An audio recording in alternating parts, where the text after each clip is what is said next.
성도 여러분 안녕하십니까? 안녕하세요. 삶과 말씀을 나누는 충청 교과 방송입니다. 오늘은 제12과 영광의 때 십자가와 부활입니다. 먼저 기억절 말씀 보겠습니다. 빌라도가 이르되 그러면 내가 왕이냐? 예수께서 대답하시되 내 말과 같이 내가 왕이니라. 내가 이를 위하여 태어났으니 이를 위하여 세상에 왔나니 곧 진리에 대하여 증언하려 함이로라.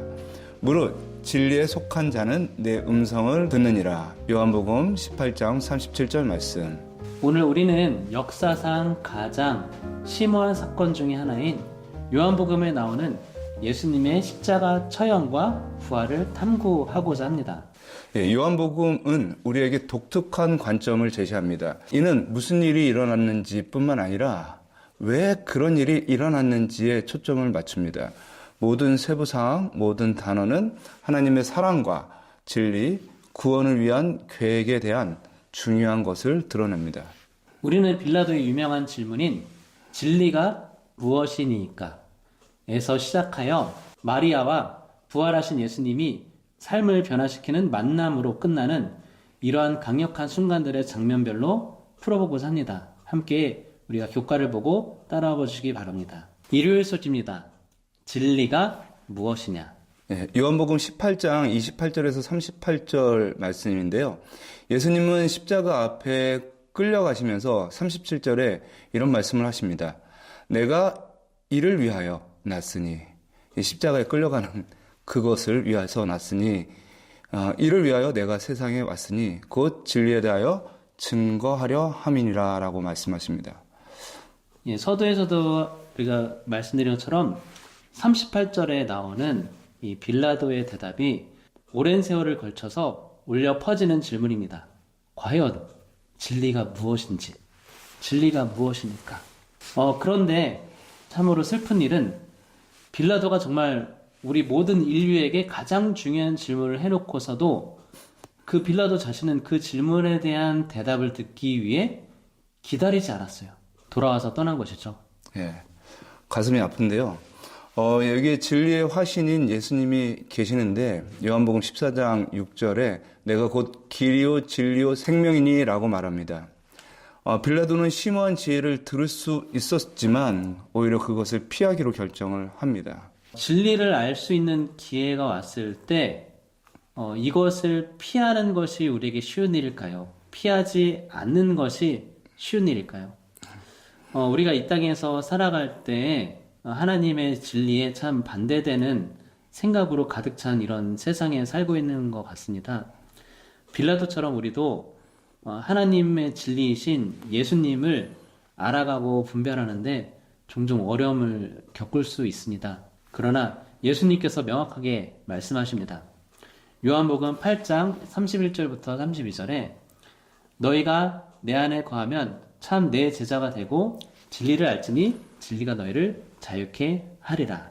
항상 궁금했던 게 뭐냐면 예수님이 세상 사람들에게 불이익을 끼친다거나 사회적으로 무리를 일으킨 적도 없는데 예수님을 싫어하는 사람들이 왜 이렇게 많은지 모르겠어요. 보통 우리가 누군가를 싫어하는 이유 중에 하나가 그 사람이 정말 잘못돼서 싫어하는 경우도 있지만 저의 어린 시절을 좀 살펴보면 분명히 저희 부모님은 저한테 좋은 존재인데 부모님을 피할 때가 있거든요. 내가 뭔가 잘못하고 있을 때 부모님이 싫은 존재가 아니라는 걸 이제는 알겠는데 참 제 스스로 잘못하고 숨고 싶을 때는 부모님이 하시는 말씀이 그렇게 싫을 때가 많았던 것 같습니다. 그래서 어쩌면 세상 사람들이 예수님을 그렇게 싫어하는 이유, 인기가 없는 이유는 본인들의 가운데 어떤 죄가 있기 때문에 죄 문제 아닌가 싶습니다. 그래서 예수님은 그 진리로 우리를 자유롭게 하려고 하는데 오히려 그 죄 문제를 갖고 있으므로 예수님을 거절하는 것 같습니다. 시편 46편 10절에 우리에게 가만히 있어 내가 하나님 됨을 알지어다 라고 이야기하고 있는데 예수님에 대해서 정말 진지하고 깊게 알게 된다면 우리의 죄 문제도 해결될 뿐만 아니라 우리의 삶에 진정한 자유를 찾지 않을까 싶은 생각이 듭니다. 월요일 소식입니다. 이 사람을 보라. 요한복음 19장 1절로 5절에서 빌라도는 군중들에게 구타당하고 조롱당하는 예수님을 소개하며 보라 이 사람이다 라고 말을 합니다. 참으로 아이러니한 순간인데요. 참 왕이신 예수님께서는 왕족을 조롱하는 가시면류관과 자색 옷을 입으셨습니다. 그러나 요한은 이것이 그분의 직위임을 우리에게 보여주고 있습니다. 인간적인 눈으로 봤을 때는 십자가 처형의 그런 모습과 좀 조롱하는 그런 모습이지만 이 요한복음에서는 십자가가 단지 어떤 죄인이 서는 처벌의 장소가 아니라 단지 고통의 장소가 아니라 오히려 예수님께서 영광을 받으시는 장소임을 알려줍니다. 요한복음 12장 32절에서 예수님께서 내가 땅에서 들리면 모든 사람을 내게로 이끌겠노라 이렇게 말씀을 하셨죠. 아마 빌라도는 그 마음속에 투쟁이 가득했을 것입니다.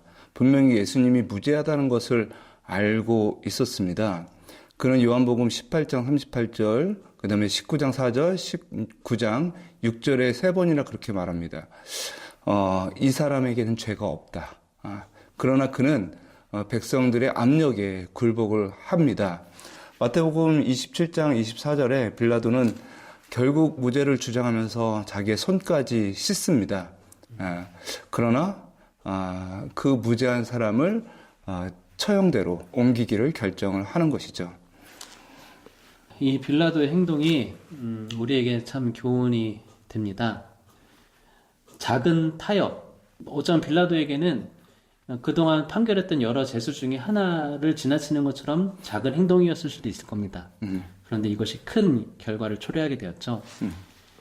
야고보서는 우리에게 이렇게 경고합니다. 야고보서 4장 17절인데요.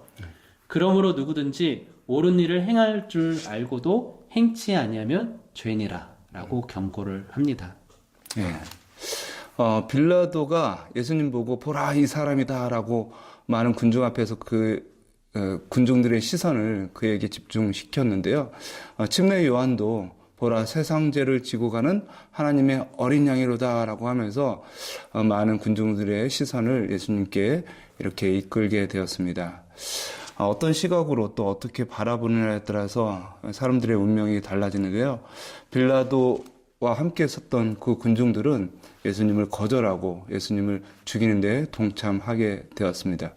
그러나 침례 요한의 제자들 그리고 침례 요한의 말씀에 귀를 기울였던 군중들은 그 안에서 예수 그리스도를 메시아로 인정하고 믿고 따르게 되었습니다. 화요일 소지입니다. 다 이루었다. 요한복음 19장 30절에서 예수님께서는 다 이루었다라고 선언을 하십니다. 그리스어로 텔러오라고 하는 단어인데요. 이것은 완성이라는 의미입니다. 예수님은 자신의 사명을 완수하셨다라고 하는 것이죠. 참 놀라운 일입니다.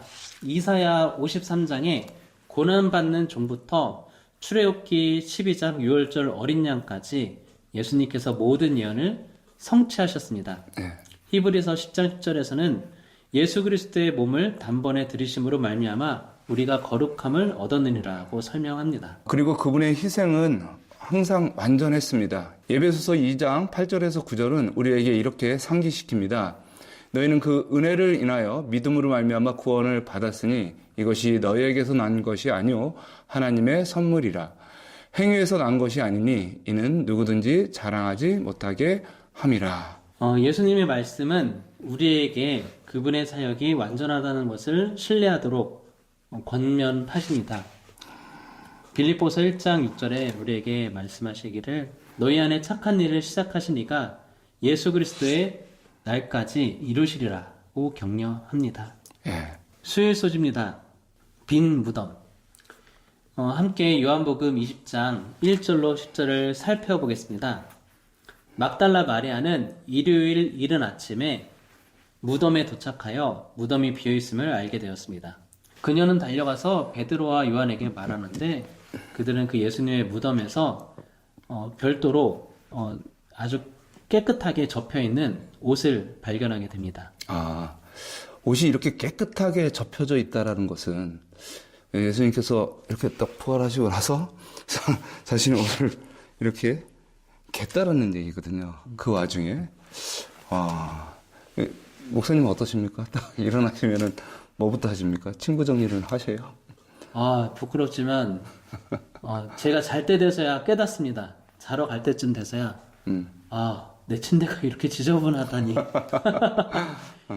참, 일어나고 나서 그렇게 정리를 한다는 것은, 그게, 일부러 해야 되고, 생각해서 한다는 겁니다. 그리고 오랜 습관에 의해서 계속해서 그렇게 해왔기 때문에 예수님께서 부활하신 다음에 뭐 일부러 했을 수도 있겠지만 아마 평생토록 어릴 때부터 살아가시면서 계속해서 잠자리를 다 정리하고 하지 않았을까라는 생각이 듭니다. 예수님의 부활은 서두르거나 혼란스럽지 않았습니다. 그분은 항상 계획적이었고 하나님의 뜻을 이루시는 것이었기 때문에 그의 모든 삶 속에는 하나님의 말씀에 대한 순종이 포함되어 있었습니다. 그리고 그 순종은 매우 거룩하고 신성한 것이었습니다. 사도 바울은 고린도 15장 17절에서 부활의 중요성을 이야기합니다. 그리스도께서 다시 살아난 일이 없으면 너희 믿음도 헛것이고 너희가 여전히 죄 가운데 있을 것이요.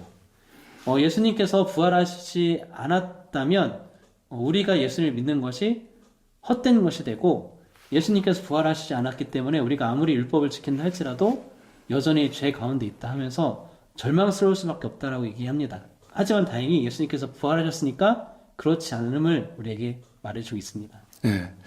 예수님의 예언은 그의 공생의 죽음, 부활까지 다 성취를 했고요.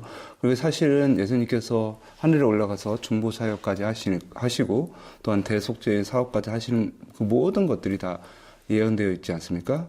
예수님의 재림, 궁극적인 구원의 끝에 있을 때까지 하나님의 모든 계획은 다 이루어질 것이고 그리고 그 사건들마다 우리에게 큰 의미를 주고 중요성을 주는 것 같습니다.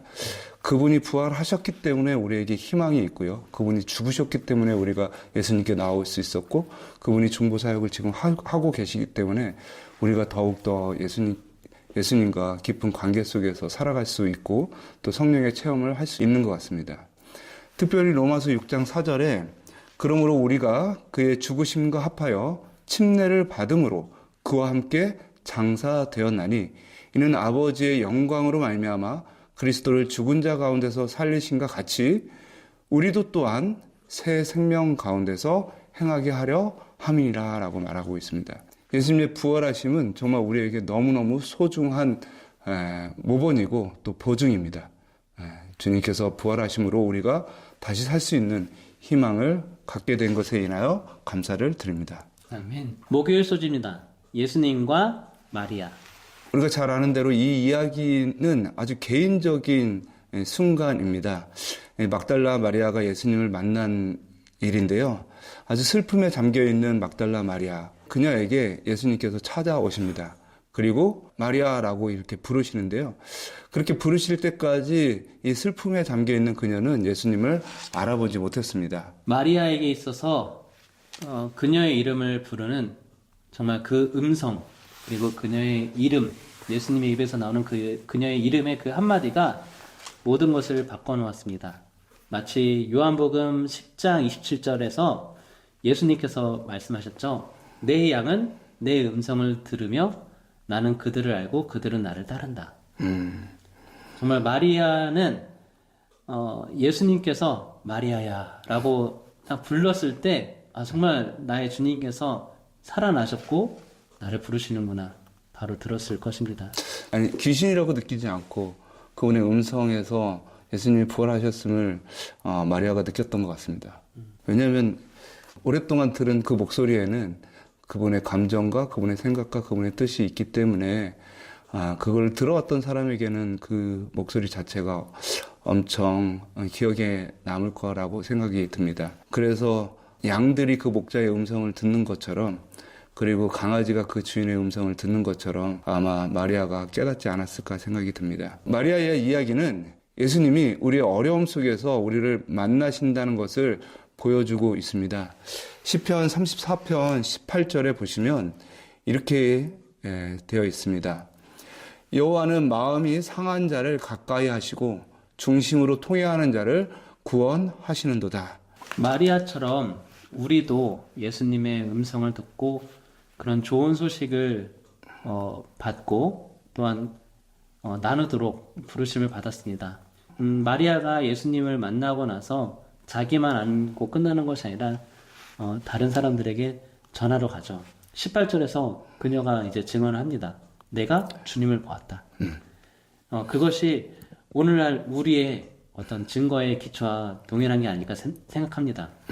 제가 올해 믿지 않는 저희 처의 사촌을 만날 일이 있었는데요. 장례식이 있었어가지고. 근데 또 제가 목회자다 보니까 이런저런 얘기 하다가 어렸을 때 교회는 다녀봤었대요. 재림교회가 아니라. 그래서 이제 그분하고 서로 대화하면서 진짜 교인이 된 사람은 예수님을 만났다라고 표현을 한다. 하니까 그걸 되게 어색해 하더라고요. 그렇죠. 예수님은 눈에 보이지도 않고, 물론 그분의 입장에서는 4대 성인 중에 하나고, 지금은 죽고 없는 분인데, 부활했다고는 하는데, 어떻게, 그리스도인은 예수님을 만났다고 하지? 그렇습니다. 우리는, 정말 마리아처럼 부활하신 예수님을 만나고, 우리의 어떤 신앙 증거의 기초가 됨을 기억하셨으면 좋겠습니다. 금요일 소지입니다. 더 깊은 연구를 위해. 그리스도께서는 당신이 이루려고 오신 일을 완수할 때까지 숨을 거두지 않으시다가 마지막 숨을 내쉬면서 다 이루었다고 외치셨다. 싸움은 승리로 끝났다. 하나님의 오른손과 거룩한 팔이 그분으로 승리하게 했다. 그분은 정복자로서 당신의 깃발을 영원한 고지 위에 꽂으셨다. 오늘 우리가 함께 예수님의 죽으심과 부활 이것을 함께 공부했습니다. 이번 교과의 공부가 우리 모든 성도님들의 믿음을 강화하고 그리스도 안에서 우리가 갖고 있는 희망을 상기시켜 줬기를 간절히 바랍니다. 함께 묵상하심으로 오늘 교과의 말씀 마치겠습니다.